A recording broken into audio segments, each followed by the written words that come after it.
m'appelle Grégoire, j'ai 28 ans, je suis français. Pour cette mission, j'étais affecté au camp de réfugiés de Domiz, qui est au nord de l'Irak, dans la région kurde.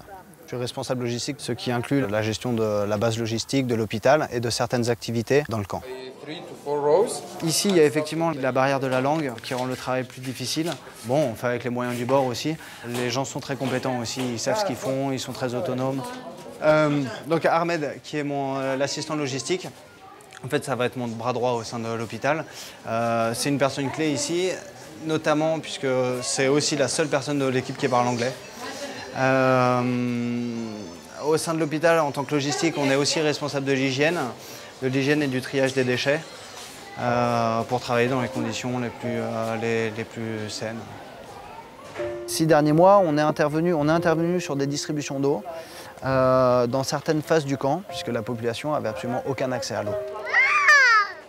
Il y a 2 systèmes principaux d'eau. Le premier, c'est des camions qui viennent et qui remplissent directement les tanks par famille. Et le deuxième, c'est un système de pipe normal. Pour ce deuxième système, ils approvisionnent par phase, en général 2 heures les 2 jours. Et normalement, ça suffit pour remplir leur tank. Ici, dans ce cas-là, depuis 3 semaines, ça ne marchait plus. La connexion vient de revenir. Donc ça c'est bien, en revanche il n'en avait plus depuis 3 semaines. Donc c'est un camion qui passait tous les 4 jours à peu près pour remplir donc 500 litres, sachant qu'ils sont 12 à vivre dedans.